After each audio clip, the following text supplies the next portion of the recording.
Last class we were talking about the sunnahs of wudu. Okay, and inshallah we will continue that discussion.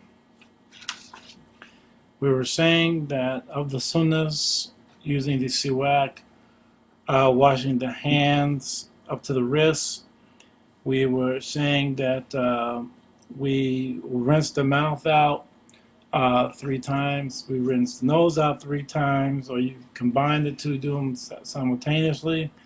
We talked about also, and I think that's actually where we left off. So inshallah, we'll pick up from that point, inshallah. So, without further ado, or before we begin, did anyone have any questions about anything?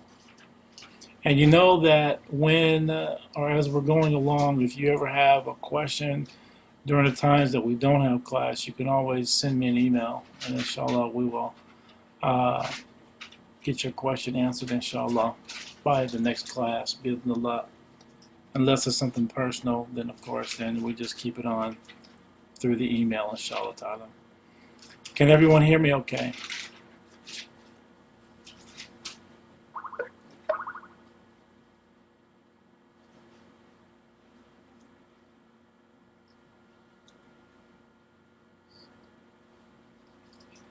Okay, great. All right, so again, talking about the sunnahs. So from the other aspect of the sunnah, we also talk about wiping the entire head. Okay.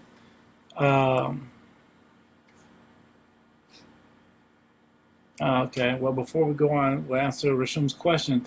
His question is it recommended to do the madmadah, right, the rinsing of the mouth and nose when fasting during the month of Ramadan? Now, the answer is yes, you can still do it. Because why? During Ramadan, the fasting is not broken. Your fast is not broken just because you have something in your mouth, or even something in your nose for that matter. It's when whatever reaches your mouth reaches the body cavity, in other words, it goes internally inside the body, that the fast is actually broken. So, remember last class I was saying to you that if a person wishes to like gurgle a little bit, well, during Ramadan he may not want to gurgle, or she may not want to gurgle, because of the fact that you may swallow some of that water, and in doing so it does break the fast.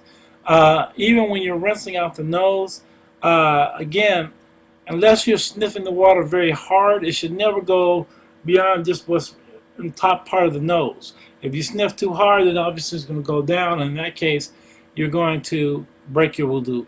So the thing is that you want to do it very lightly and just enough to swish the mouth around, right? Even during fasting, it's all right to rinse your mouth out. Right? You can always get some water and, that's it. But you got to make sure you spit it out well, because any actual water that goes down past this part, I call it the ha place, right? Because if it goes past, when you say ha, ha, like the letter ha, ha is being said like you feel it right here in the throat. Ha. And so it's like this whole area here. Ha. So now if the water goes beyond that ha area, then your fast is broken. So therefore you want to make sure that when you're fasting, you want to make sure that you don't, if you rinse your mouth out, it doesn't go beyond that. And so therefore, and that's just regular rinsing.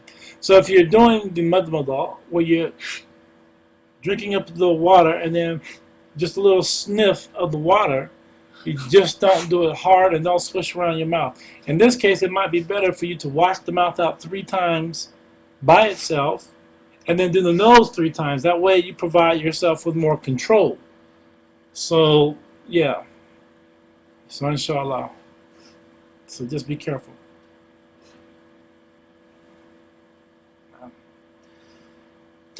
So, the sunnahs of wudu. So our next sunnah of the wudu, we want to make sure that we do what? we wipe the entire part of the head. Now we said last class that when we're defining what the head actually is, right? We said that the head actually is what ends with this little ball point, right, in the head.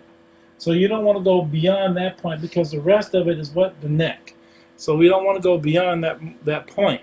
So that being the case, we want to make sure that when you're making your wudu, right, you wipe the head. We go over it with 1 time, 2 times, 3 times, right? In some schools, it's permissible just to take the water and go over it once. Even though we're washing everything else 3 times, it's still a sunnah to even wipe the head just once, right? But we go over it. Now, we go over it and come back. We go to the back to the front, rinse, back to the front, rinse, back to the front, and then we're done. Okay? Now, if, inshallah, you happen to be, let's say you're bald-headed, okay? A person that's bald-headed, you don't necessarily need for a bald-headed person, or a bald-headed person doesn't necessarily need to go over his head 3 times. The reason why you're going over your head 3 times and you're going over as much is because you want to make sure water gets down to the scalp. You want to make sure water, your whole entire head is what? Completely wet, right? I mean, we're not washing here. We're not making we're not taking a shampoo and condition, right? We're washing the hair. You're not washing the hair. You're just kind of making sure it's all wet. That's the point.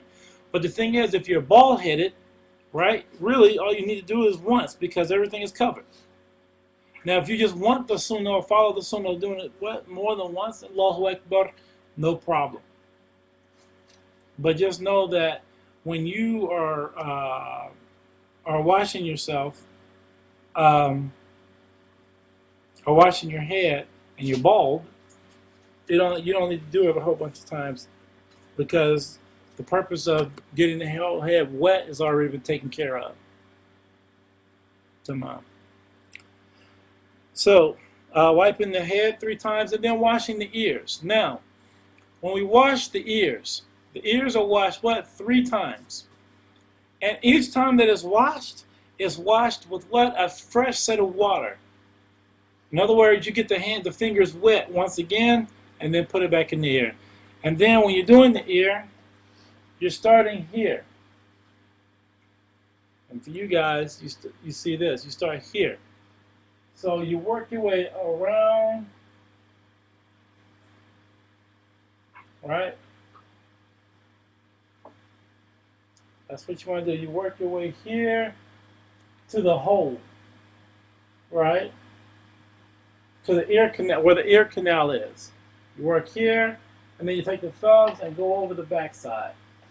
So you're starting here again, a little part right here, and you go around to that little hole, and then you come across with your thumbs. All right, and this is how the Ahl Bayt, or my teachers, have shown me how to wash this area. Right? And each time, so the first time you do it, 1, get some new water, 2, get some new water, 3. Okay? Now, you're doing the ears simultaneously. So it's not I do the right ear first and then I do the left ear. Both ears are done at the same time. Fresh water. Fresh water. Okay? So you do that 3 times, what? Using fresh water. Now, some of the ulama, they say that when it comes to washing the ears, is actually, I think, almost 11 times. How do you figure that? Well, the first one begins when you wash the face, right? They say that when you wash the face, let me put this here. So when you wash the face, right, you get your water, you come across, you washing the ears, as well.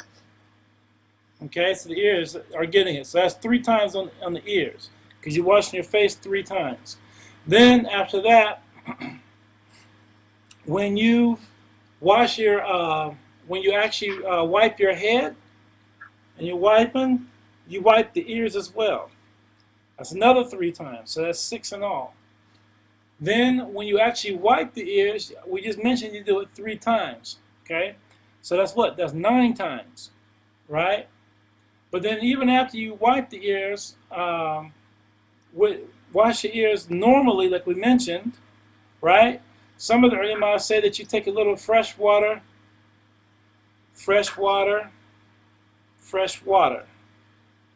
and just a little dab,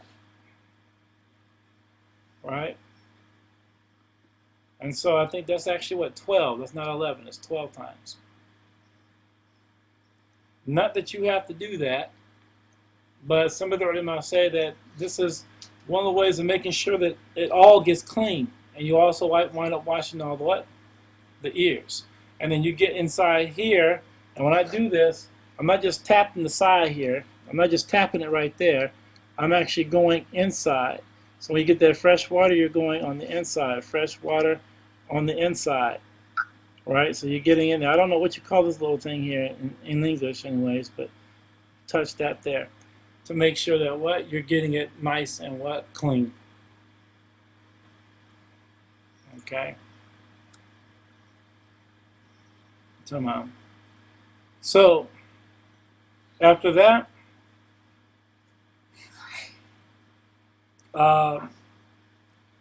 we'll go to the feet.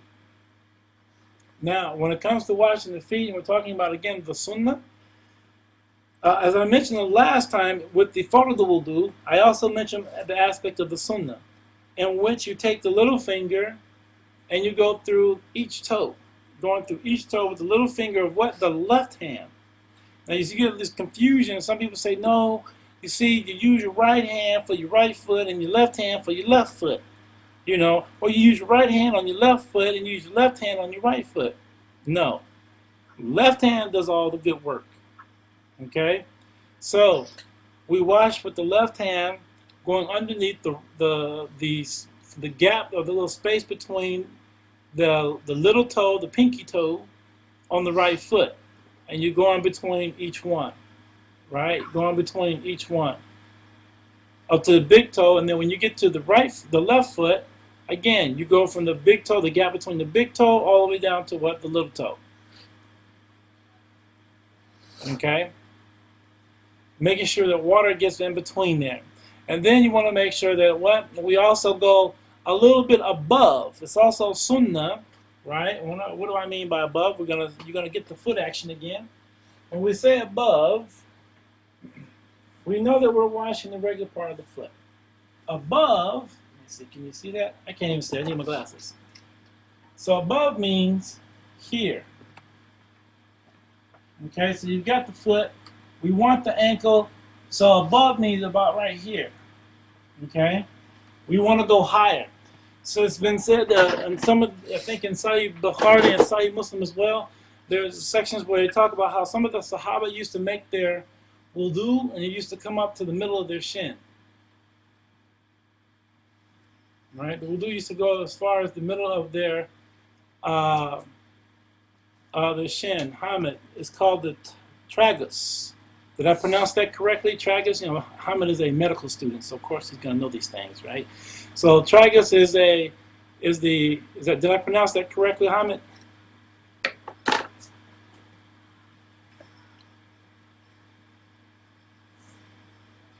I hope I didn't embarrass you. Okay, good. Alhamdulillah. Jazakallah khair. Okay, so the tragus is what this is called. So we all learned something today. The tragus. MashaAllah. So now, when we're making the wudu, it's also sunnah to go above what the ankle. It's almost like we're putting on our high top prayer shoes, if you will. You know what I mean? We're going higher. We're washing higher than we would normally wash, just so that way we make sure that all of the ankle has been covered. right? We want to make sure that all of the ankle has been covered. Okay? So now, and we'll go between the toes.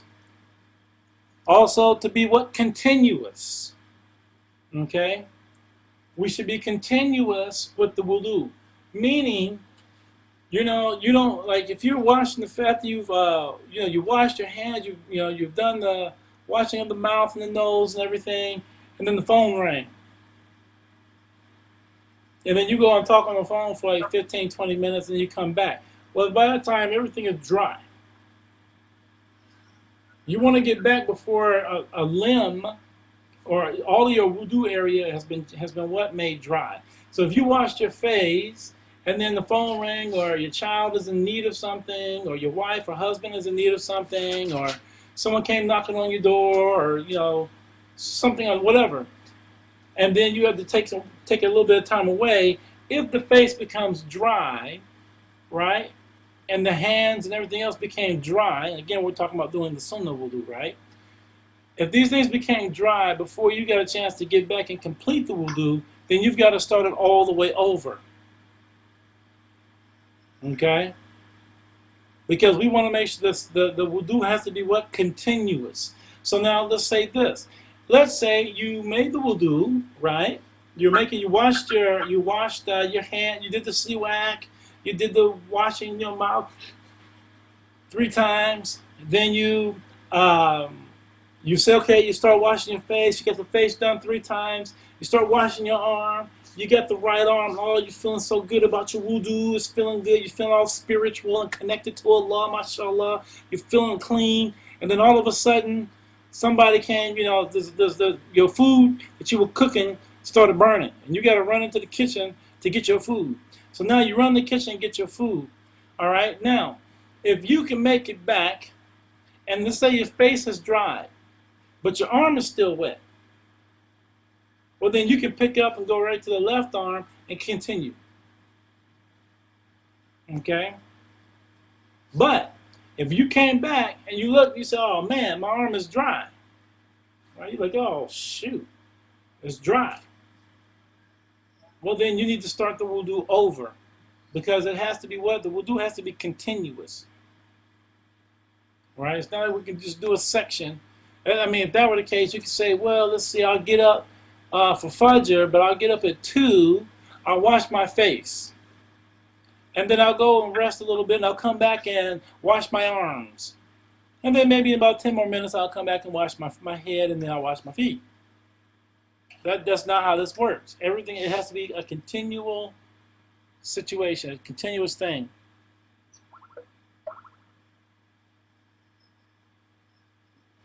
If you're doing the sunnah of washing your feet, it has to be 3 times. It cannot be 1. It has to be 3 times. Right? We're talking about the sunnah. And the question is, will speech break the wudu? No, speech does not. No, you can talk when you make wudu. The issue is that we don't want one talking in the bathroom. That's what's makruh. It's the actual talking in the bathroom. It's not talking about making wudu, right? It's the talking in the bathroom. So if you're making wudu and the toilet and all that kind of stuff is in there, we're not really encouraged to speak, in the bathroom.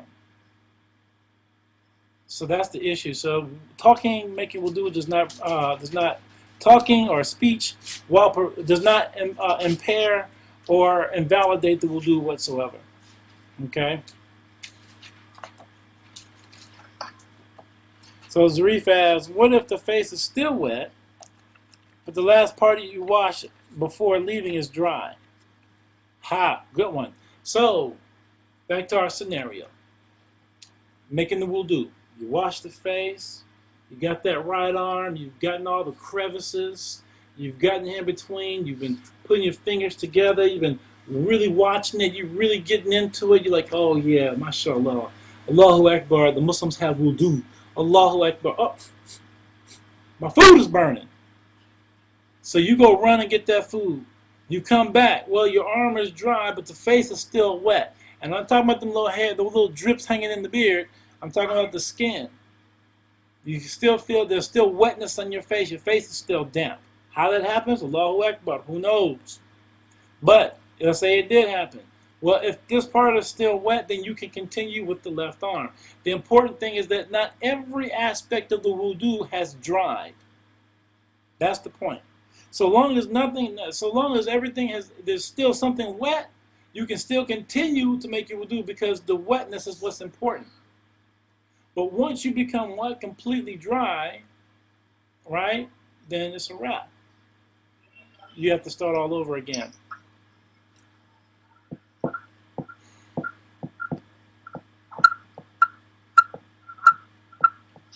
Okay.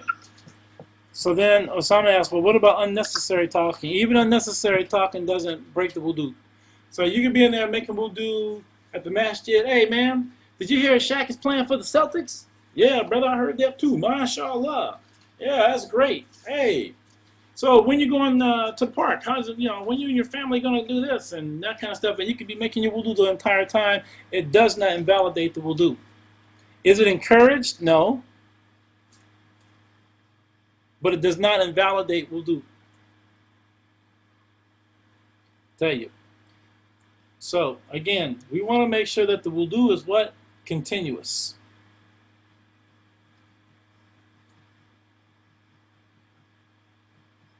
No, you can't make a generic intention.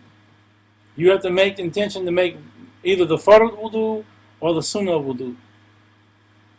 To my knowledge, you have to make a specific intention. You just can't say in the way to wudu. Like I intend wudu. It has to be in the way to a fard wudu or in the way to a sunnah wudu.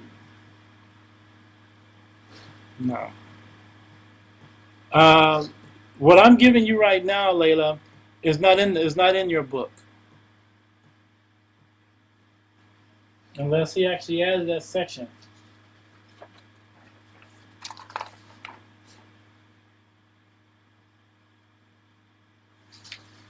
No, he didn't. So, what I'm giving you now in terms of the sunnah wudu comes from the commentary of the text, from the sharh.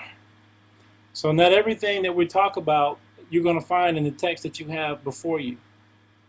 This is what we call extra.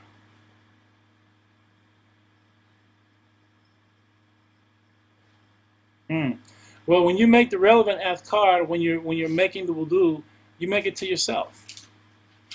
I mean, in other words, you don't have to. Sometimes not every dhikr has to be spoken out loud. But if you're in the restroom and you're making the wudu, see, you also got to remember though, a lot of these rulings are made in places and by people who live in places in which their wudu area is not connected to the bathroom. Okay, and let me rephrase and let me be a little more specific about what I mean by bathroom, restroom, right?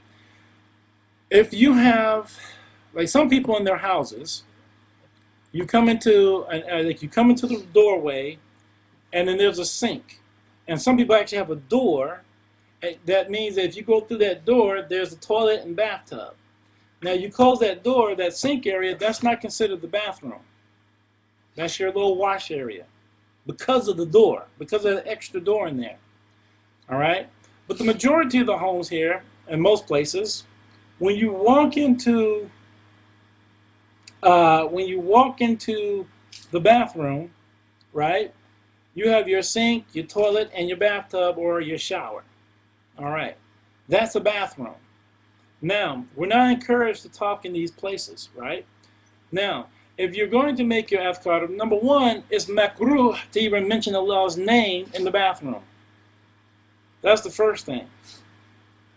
So if you're going to make your dhikr, make it in here, make it internal, make it, you can't see everywhere I'm touching. Make your dua in the heart, right? You're saying it in your head, with your heart. Because to even say Allah's name is makruh.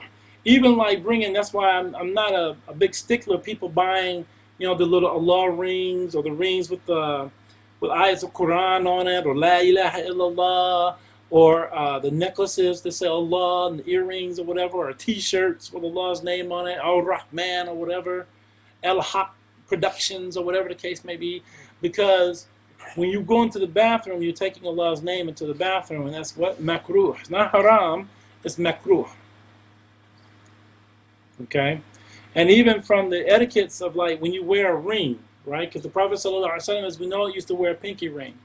And um, and whenever you go into the bathroom, it's sunnah to take the ring off. It's part of the edab of the khatam of the ring. Even the amama, the turban, you should take off the amama and the rings before you walk into the bathroom. Right? And I used to watch Habib Omar do this all the time. Just to see if he might even slip one day. If he went to a bathroom, he always take out the turban, put his rings inside of it, hand the turban, have somebody hold it, go into the bathroom, do whatever he's going to do, come back out, and put his stuff back on until he made wudu. So, again, if you're going to make the wudu and you're in a bathroom, then la bas, no problem, but just make sure that you make your dhikr to yourself. And what are the relevant azkar, China, I'll tell you, we'll talk about that later.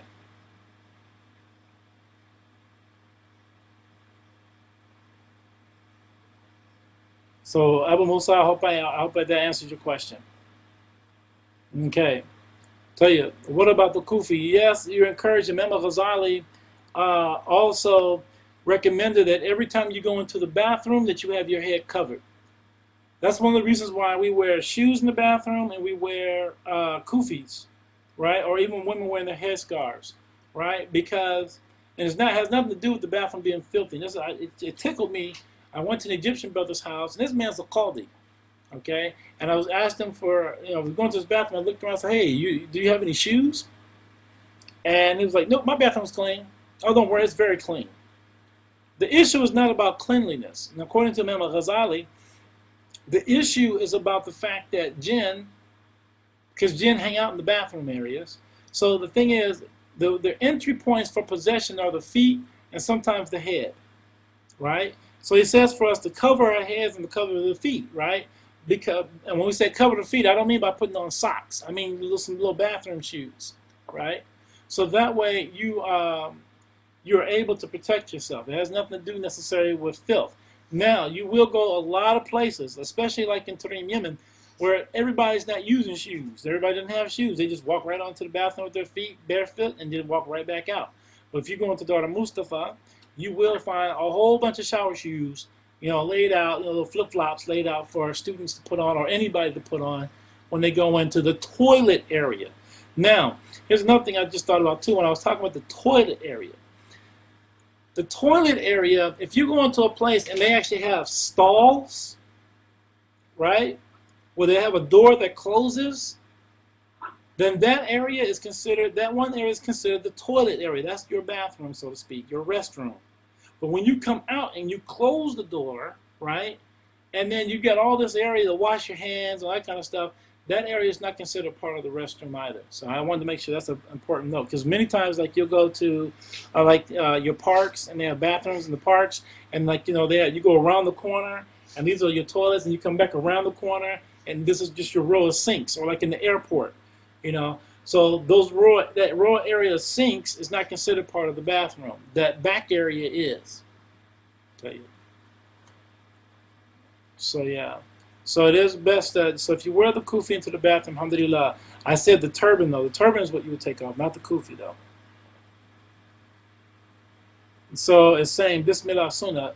You're asking me to say Bismillah when you're going into the toilet? Or are you saying like when you're making the Sunnah of wudu? And again, if you're going to say the Bismillah when you're making the wudu, you do it what to yourself? You do it what? Silently. Right? Okay, right. So you're prior to your wudu. So yeah, so you will say, yes, saying the Bismillah is Sunnah. And here's the thing. When do you say Bismillah? Okay? You'll say Bismillah if you're doing the fard of the wudu. Okay? When you're doing the fard of the wudu and you begin washing your head, because remember, the intention is made when you start washing the top part of the head. When you start washing hair, you make the intention, Nawaitu fard of the wudu, and you begin. But also you say, Nawaitu fard of the wudu, Bismillah. right? I intend the farad al-wudu, or I intend the obligatory ablution or wudu. Bismillah, right? If you're doing the sunnah, right, you make the intention to make the sunnah of wudu when? When you're washing your hands. When you begin washing the hands, you make the intention. You can make it even, some scholars say you can make it with the siwak, but it's better when you wash the hands. And you make your siwak, and then you say, okay, no way too far, sunnah wudu. And then you start washing the hands, or you wash the hands, you can make the sunnah while you're washing your hands. And then after you've done that, you wash your mouth, your nose, mouth, nose, mouth, nose. Then when I get ready to wash my face, Bismillah. That's when I begin what? The Bismillah. When I start washing what? My face. So very good question, Roshan. Tamam. Oh, there's another question. Someone asked me, when we were talking about purification, talking about najasa, or istinja, excuse me. There was a question about using wipes, and this becomes very important when we get to salat. When you're cleaning your babies, okay? If you're cleaning babies, it is better for you to use water to wash them versus using water or wipes. I'm sorry, thank you. Because when you use wipes, they are not completely clean to the standard that, let's say for instance your child is crying, you have to pick your child up. In the Shafi school you can't do that. Maybe I think in the Maliki school you can, but in the Shafi school you couldn't pick your child up if you use wipes because a proper istinja has not been made. Now, if you use wipes and then you rinse the baby and then dry the baby off and then put the diaper, the nappy back on, no problem. No problem. Then at that point, you know, you can, if your child started crying, you have to pick your child up in prayer, no problem. If you've got little children that walk around at age 1 and 2, maybe even 3 and still wearing diapers, and they grab a hold of you, right? They grab a hold of your pants leg or they're holding your leg or whatever, they will invalidate your prayer if you made a stingy with them using wipes. Now, if you rinse them off with water and then put the diaper back on, no problem.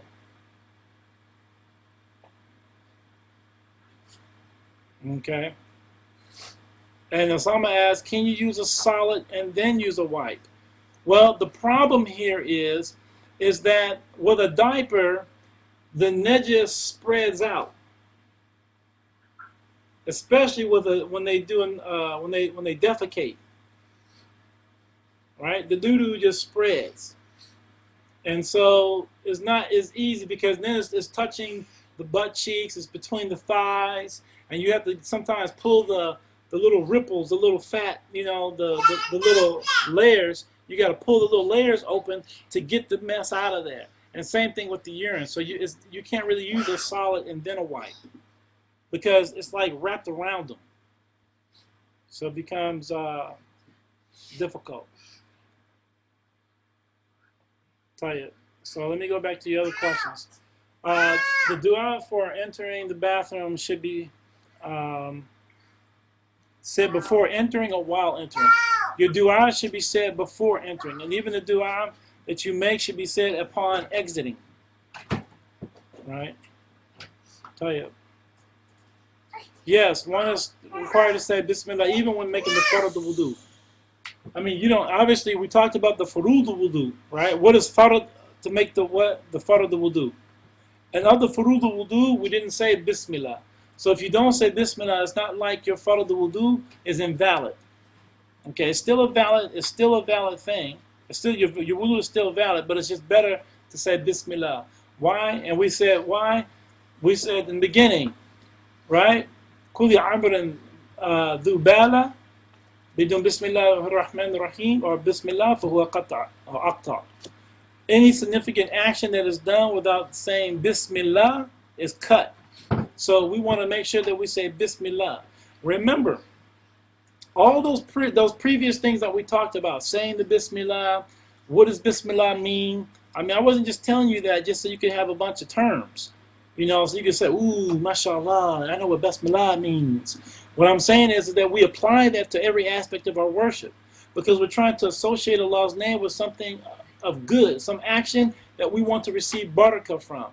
So part of that barakah comes from us saying Bismillah as we make any aspect of worship. And remember, wudu is a part of worship. It's just not something we do. It's actually a part of worship.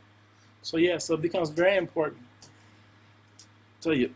Now, Omar said, I was informed of a Hanafi opinion whereby one can make dhikr at the sink even if the toilet is in the same room.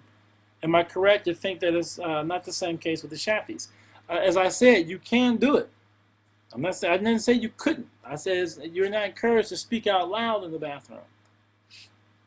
You can make the dhikr, but again, it doesn't invalidate the fact that, or it doesn't negate the fact that it's still saying the name of Allah is what? Makruh. You can do it. It's not a sin, right? There's nothing against you if you did it. But we like to encourage that you do your dhikr at least in your heart. But if you want to say it out loud, mashallah, go ahead. Just know that it's makruh. And Allah knows best. Okay. Okay, now Fatima and Ali, they asked a question. What if you're praying in group prayer and then someone's baby touches you? Okay. At that point, you have to have what we call husn dhan. You have to know, because you don't know if the baby was given a proper istinja. You don't know what the case is. So because you don't know, right, it's okay for you to continue on with your prayer. Now, and if I were you, I would leave it at that.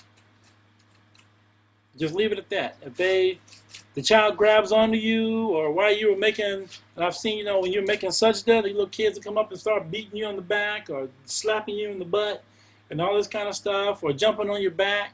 Okay, fine. You don't know.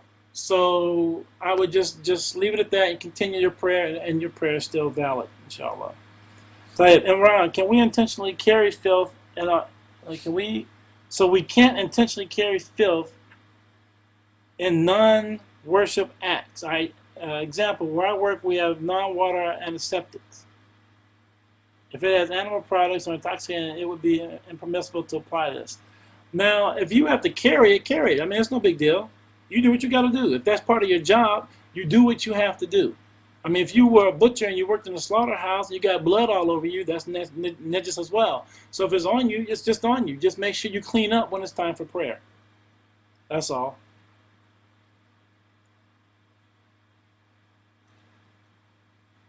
Okay.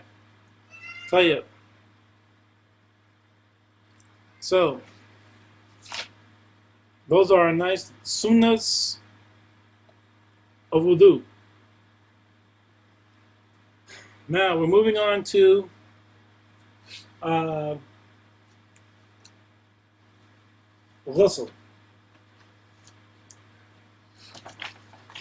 Is that right? 27, 28.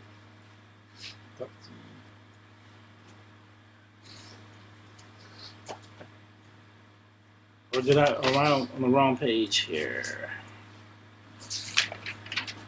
Before we do that, there's a section I meant to cover with you. And that is dealing with khufs. Okay? The khufs.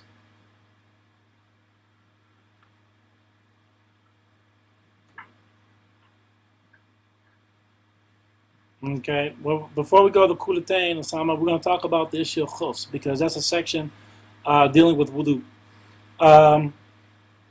And I'm looking at Sameya's Zarif's question.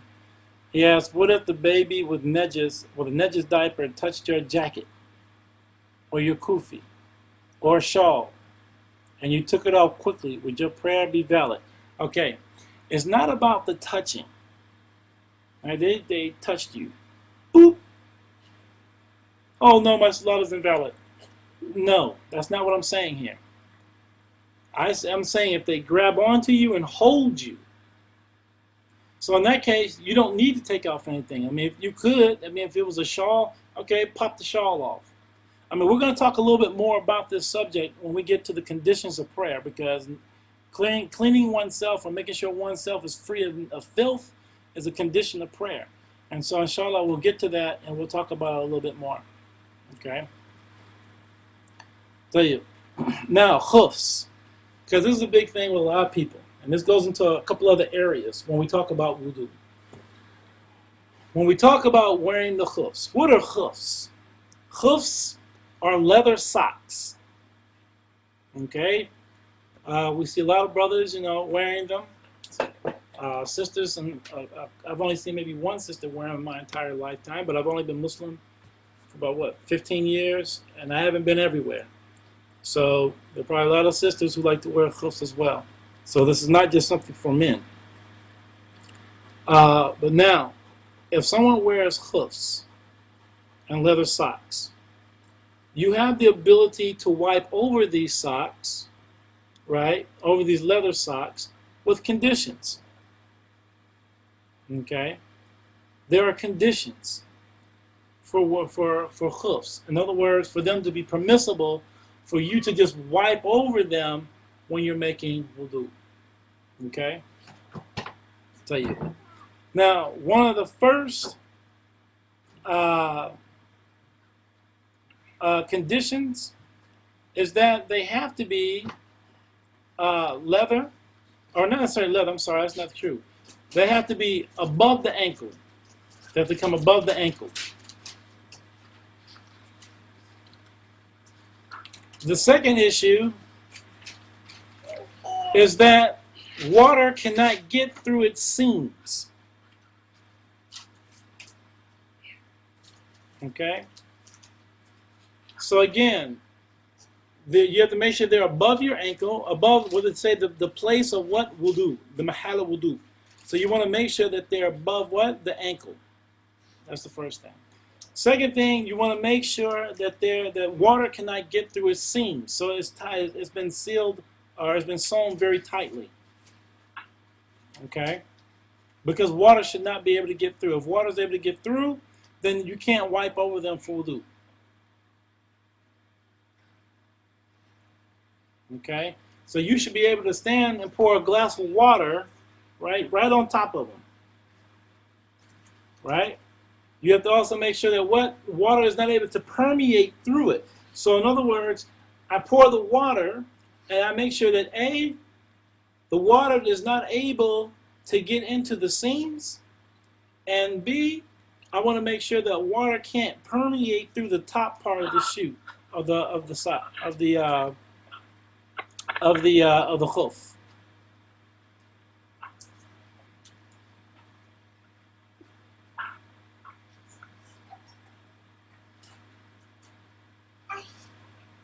The next one is that these things are very strong. In other words, you can walk at least a mile without them tearing up.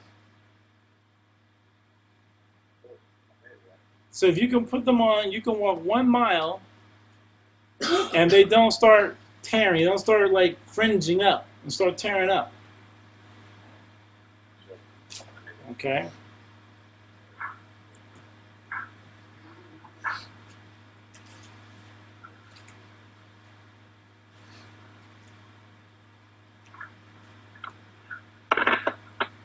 The next situation is that you want to make sure that they're what? They're clean. They're pure, purified, meaning that there's no filth on them.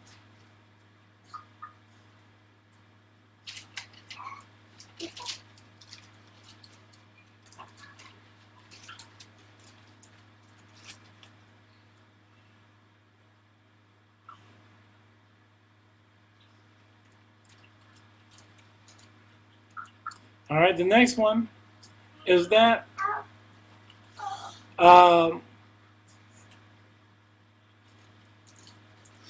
if you're in need, you can only put them on, you can only wipe over them after you've been well, I'm trying to say it word for word in terms of the Arabic. And basically, you want to make sure that you make wudu first then put them on. And then the only time you can wipe over them is when you break your wudu, right? Your wudu has been broken, and then you're making wudu again. Then you can wipe over them. In other words, because some people like to make what they call tajdeed wudu. They like to renew their wudu, right? So they'll like somebody who's been traveling, you already have wudu, but you're starting to feel sleepy, so you'll go make wudu again. Now in that case, you can't wipe over your hoofs. Because the time that you can wipe over them is when you've broken your wudu while you're wearing the hoofs, and then at that point, you can start wiping over them.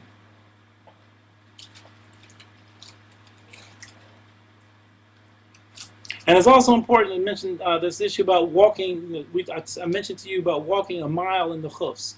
Because sometimes I've seen brothers come in the masjid, and they sit down, and they're wearing hoofs, and I look at the bottom of those hoofs, and they got big holes in them. Now, if you got a hole in your hoof, you can't wipe over your feet. I mean, you're probably still getting the barakah of following the sunnah of the Prophet ﷺ because you made the intention of putting on the hoofs because it's part of the sunnah. Alhamdulillah. But in terms of wiping over them, you cannot because you've got a big hole in them. It's time for some new hoofs, brother. So, I want to make sure, I just thought about that. I want to make sure I throw that out there.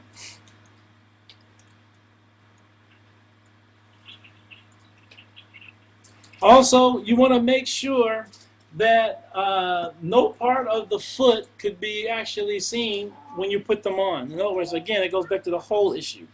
In other words, the parts that normally would get washed for wudu of the foot are not exposed.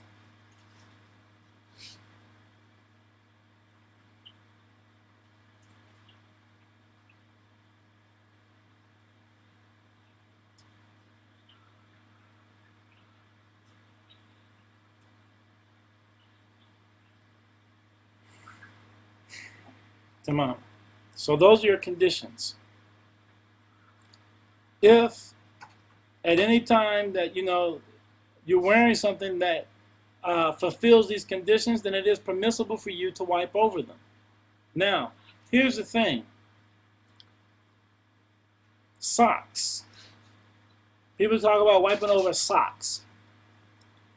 If the socks fulfill the conditions that we've mentioned, then alhamdulillah, wipe over them as you like. The only pair of socks that I know of that do that, there are only two types of socks that I know of that do that. One are those mountain socks. For those people who like to go climbing in the mountains or hiking, right? There's a special sock that makes us really thick, right? These little mountain socks, okay? Those socks are okay to use because they're real thick and they're made so that water can't, because people out there, you never know what's going to happen to you. You might get stuck out in the woods and it rains on you and stuff like that. Your feet get wet and you get blisters and you get gangrene and all this other garbage. So the thing is that you want to make sure you get what they call jungle foot. But anyways, you want to make sure that, those socks are made so that water can't just permeate them. So that's fine if you're if you're wearing those boot socks. But not everybody's wearing boot socks, right? If you wear the seal skin socks, right, which almost look like, if anybody's ever seen a skin diver, right? He puts on a little skin diving suit. He has little boots, right? Little things for his feet that he puts on before he puts on his flippers, so that his ankles and stuff don't get all cut up, right? But sometimes those things, right, some of those are made out of seal skin. Those things obviously will work as hoofs too. So that's also an issue. Those are not issue, but those are also permissible, right? Now, if we're wearing regular basketball socks or gym socks or tennis socks or socks we wear for playing soccer or socks we play for wearing American football, or any other sport, or just regular casual socks that you get at the grocery store, or at the department store. Even the black dress socks, I don't care if they're Argyle, I don't care if they're wool socks or whatever the case may be. The thing is, if they do not fit the conditions that we've mentioned, you cannot wipe over them. That's the reason why the ulama of way back when who didn't have tube socks, didn't have footies, didn't have the crew socks, right? They said these conditions are based upon leather, right? Or these other situations in terms of the holes not being there, water not getting through the seams, and so on and so on and so on. Because during the time of the Prophet ﷺ, he wasn't wearing cloth socks. He was wearing leather socks, i.e. khufs. And so therefore we have to understand that you cannot just wipe over regular socks. Right? Because let's say for instance, you have a small child in the house, and that child urinated on the floor. If you walk through with your regular tube socks, wouldn't there, of course, be the urine would definitely absorb into the socks, and now you've got najasa connected to your socks. It's not going to just go away, and it's also touching your skin, and you'll be flip-flopping around all over the house with urinated socks. Okay? If you had on leather socks, you stepped on it, or anything that we've talked about that fits these conditions of the hoofs, then you walk through this urine puddle. Well, it doesn't permeate. It doesn't absorb. It's not into the skin. You can just rinse it off, and guess what? It's done. And you can pray and everything else. But if there's absorption and there's actual contact to the skin, then you cannot. And then that you consider khufs. So this is the point. So let me look at some of your questions. Abu Musa asks, if you see a brother making wudu and wiping over dress socks, how would you advise him? It's one of the hardest things, because you might advise him, well, brother, I heard Sheikh so-and-so said that I can wipe over my socks. Well, there's a hadith that said that you can wipe over socks. Then you have to say, but brother, it has conditions. SubhanAllah. That's a very difficult thing to deal with. So, if I were you, I would just say, Assalamu alaikum, brother. Alhamdulillah, Allah subhanahu wa ta'ala has blessed us with making this deen easy.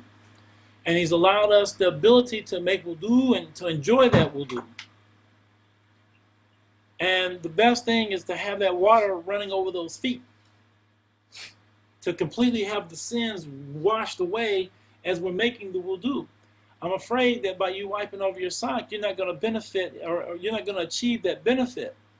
And I also like to suggest too, because as I've had the opportunity to study a little bit, alhamdulillah, and please forgive me if I'm being offensive, but wiping over those dress socks, brother, really is not sufficient for your wudu. You may have to take off those socks because there are certain conditions that they don't meet. Right? And inshallah, maybe He'll accept it. Inshallah, He may not. I mean, you have brothers who are wiping over the socks, watching you taking off your socks, and they'll say, brother, what are you taking those socks off for? Brother, you can wipe over those socks. There's a hadith. That's what you're going to hear. And then you can say, well, mashallah, brother, I prefer to allow, to get the full blessings of that the Prophet ﷺ was receiving when he allowed the water to rinse over his feet. And then see what they say about that. But it's a rough thing. When I first became Muslim, that was the first thing that happened to me. The very first thing that happened to me. My first bit of conflict, if you will. I'm making wudu and I'm taking off my socks, and brother says, brother, you can wipe over those socks. And after I finished my wudu without my socks being on, took 2 steps, another brother walked up, brother, I heard what he said to you. Let me tell you something, you just can't start wearing socks and then wiping over socks, brother. You just can't do this, And I'm just like, I just want to be Muslim, man. Thought this was easy. So you're going to get everybody telling you to do everything. But inshallah, that's why we study, right? So the thing is that we just take our time, take it easy, and try and be as polite and as easy as possible, right? I mean, if you want, I mean, you could be one of those brothers. And you can buy yourself a pair of gloves, you can keep them in a bag. And every time you go make wudu, you keep that bag with you. So when brothers start wiping over socks, you can pull out the glove and say, now see, brother, you see the material, you see the thickness, and you see you can't have the seams, to the point where the water will get through. Now look at those socks. Now water's getting through those socks, brother. That's not the same as this hoof. This is the hoof, man. This is the leather sock we were talking about. Now, see, if you want to go that extreme, alhamdulillah, but you're going to make more enemies than you are friends. And the point of Islam is to win the hearts of people. We're not trying to push people away. We're not trying to be hard and rigid. We're supposed to be easy and fluid and flowing and balanced, right? As Habib Omar would say, that our job is to take the hearts of men and take them away from the worship of men and return them to the worship of Allah subhanahu wa ta'ala. So the point is that we're about getting the hearts. So we can't be rough and harsh. We have to try and be as easy with people as we possibly can. And Allah knows best. So in other words, I don't have an easy answer for you. We follow the way of Ali and, not Ali, but Hassan and Hussein. When they saw the man making an incorrect wudu, what did they do? They asked the man, look, we're having a conflict as to who's making wudu correctly. Would you watch us? And tell us and be the judge between us and let us know who's making wudu properly. And then they made the wudu, and then the man said, well, verily, it's me who's been the one who's making wudu improperly. So they taught him without engaging him, so to speak. Unfortunately, we live in an age of arrogance to the point where we started doing that. They say, well, brother, see, the first problem is you could have been wiping over those socks because there's a hadith. And there's a problem. So you can't really use that tactic always. But my thing is always be humble. Be easy with the person you're talking to and let them know you're not trying to be offensive. You're not trying to tell them what to do, but this is what I've been taught. And inshallah, they will accept it, inshallah. Tayyib. Now, the other question from Umara. How would one discern whether the khus would stay intact after walking a mile? I.e., would you have to actually do this or take someone's word for it? What I'm saying is that, and in actuality, I'm saying, be scientific about it. If it means going to a high school or some school that has a racetrack, or you can go online and you can plot out your mile, right, from wherever you are in the world, you can plot out a mile walk. Put on some socks, and you and a friend go walk in the middle of the street with some socks on and walk a mile. Put on some pantyhose if you're a woman and see what it's like. And you'll see that after walking a mile, you'll start getting holes and rips and snags, right? If you're wearing two socks, they're going to probably hold up a little bit, but you'll start noticing that the cotton part, they start to fray a little bit, right? You start seeing they're starting to, it's not the same. It doesn't look the same way it did when you first put on that sock. And you should be able to look after a mile. You should be able to look at the bottom of your own foot and see what it looks like. Now,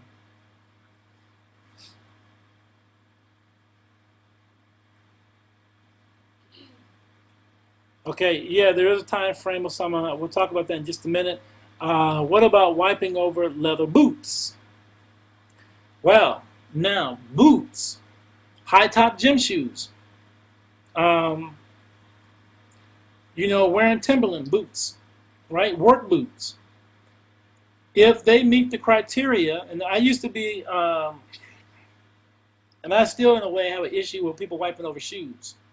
But in the Matan-Nabi Shuja', in his commentary by the Bajuri, the scholar says even if the shoes were made out of glass, they could wipe over them so long as they meet the criteria.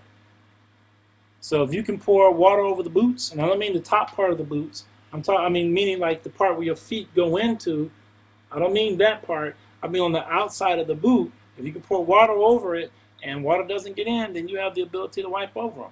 I would not do that. I'm going to tell you that right now. I would never do that. But, you might be in a situation where you might have to. If you're wearing military boots, right? If you have someone gave you a pair of jungle boots, or if you happen to be in the military and you have a pair of combat boots, right? And they're tied up and laced up properly. Those boots are supposed to be made so that water doesn't get through them. So if you have them on and they meet the conditions, then mashallah.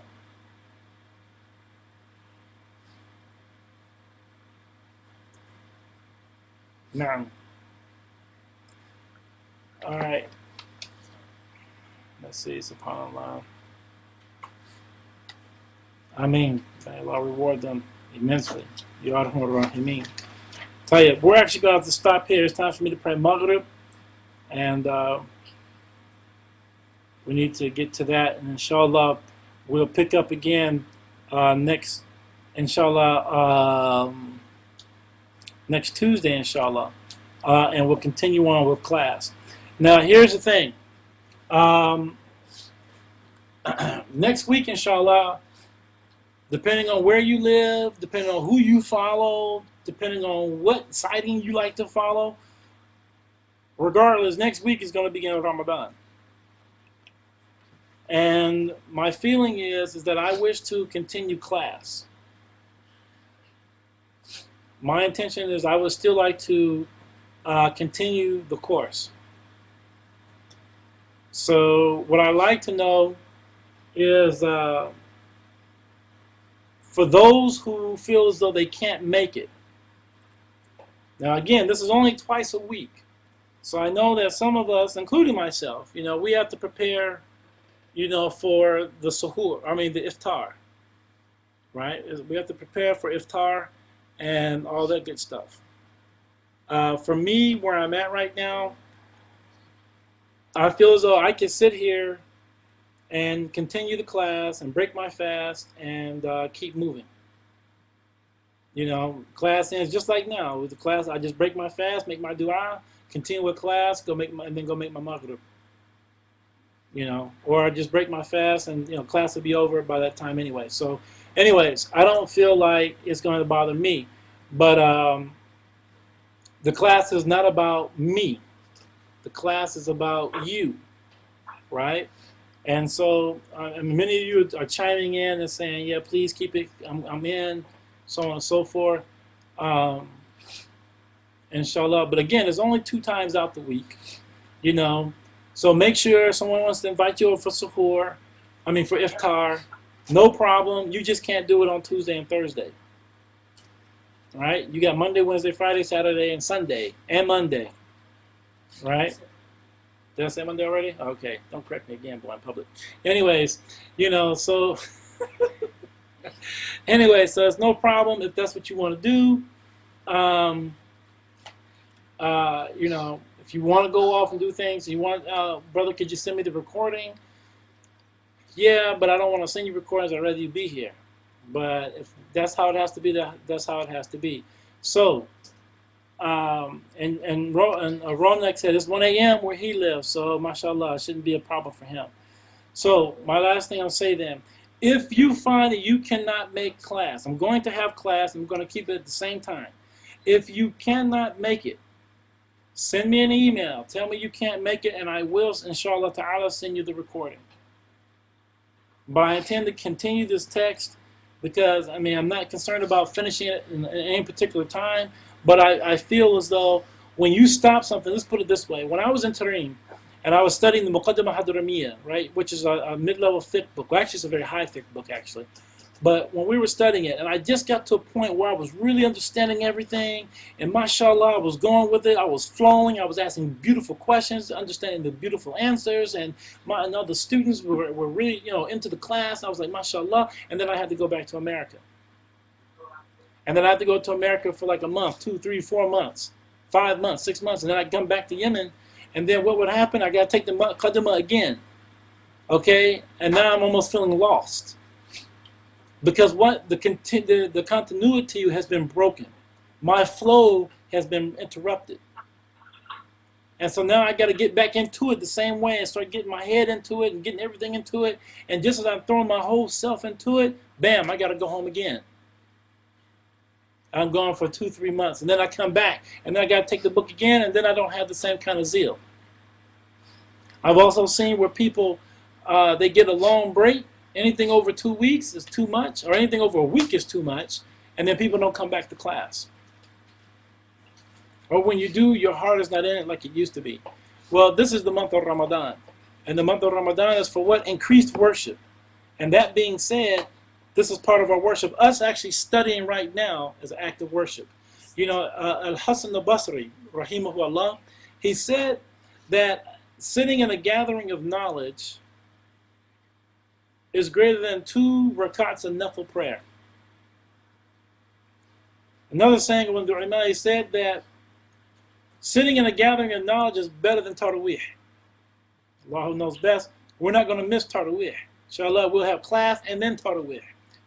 But inshallah, these are some of the sayings. There's a couple of sayings from some of the ulama. So, and remember, you know, the battle of Badr was fought during the month of Ramadan. Many wars were fought during the month of Ramadan. So this is not the time to just kick back and relax. This is the time we do more. I know the fasting is a bit much, but guess what? Fasting, studying for the sake of Allah becomes worship, Taraweeh, witr, duha, tasbih, you know, tahajjud, all that beautiful stuff. Think about it, you know. And as the poet said, I'm going to let you go because, like I said, I got to pray. The poet used to say that al-Eid laysa liman yalbasu jadid, al-Eid liman ta'atuhu yazid. In other words, the Eid is not for the person who wears new clothes, right? Because that's what most people do. They go and get new outfits for Eid. The Eid is for the person that has increased themselves in worship. Because the Eid is a time we're not celebrating, oh, we can eat again, oh, we struggled so much, oh, it was so difficult and hard. No, we're celebrating increased worship. We're celebrating the fact that Allah allowed us to really, really step it up for 30 days, 29 to 30 days. We really stepped it up for His sake. And we're celebrating the fact that Allah has allowed us to be of those people who increase themselves in worship. So that's what this is all about.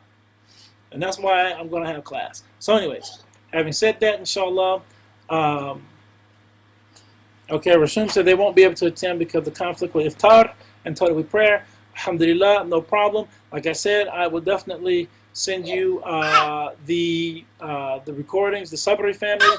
You're in California, so you're 3 hours behind anyway, so you shouldn't really be affected. And I'm just glad that you're even able to attend. And may Allah reward all of you and bless all of you, increase all of you in your knowledge and in your worship. And may Allah bless you to and be increased and be able to perfect your worship so that you can find and always remain connected to Allah subhanahu wa ta'ala. I'm really so happy that you guys have come, and many of you have given me your feedback, and mashallah, I'm very flattered and I'm humbled by your responses. And if any time, you know, and I like the bad stuff too. I like to know where I'm being offensive, or it didn't seem like I know what I'm talking about, or whatever the case may be. Because I need that too, so that I can also grow.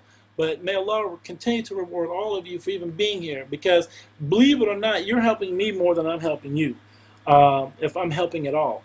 So, I mean, so I thank Allah for your presence, and I thank Allah for the fact that you wanted to be a part of this.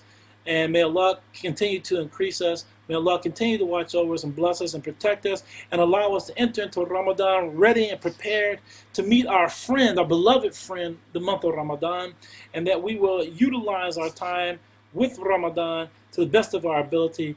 May Allah continue to protect us and guide us and watch over us. May Allah continue to strengthen us inwardly and outwardly. May Allah bless us to do better at whatever it is we do in life. And may Allah continue to protect our families and watch over us and allow us always to be found within His rahmah, always found within His viewing eyes of pleasure, because He sees us doing things that please Him. May Allah continue to protect us and guide us from the evil of men and jinn. May Allah continue to strengthen us and make firm our feet ala siratul mustaqim, ala sunnatu Rasulullah sallallahu alayhi wa sallam, and may He continue to allow us be the people of Ahl Sunnah wa Jama'ah. Ya Rahman Rahimin, Ya Rahman Rahimin, Ya Rahman Rahimin, walhamdulillahi rabbil alamin, al-Fatiha.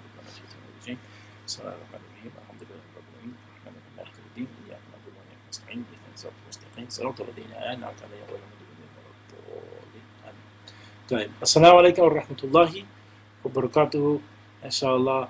And hopefully we'll see you all next Thursday. Please keep us in your dua. Assalamu alaikum wa rahmatullahi wa barakatuhu.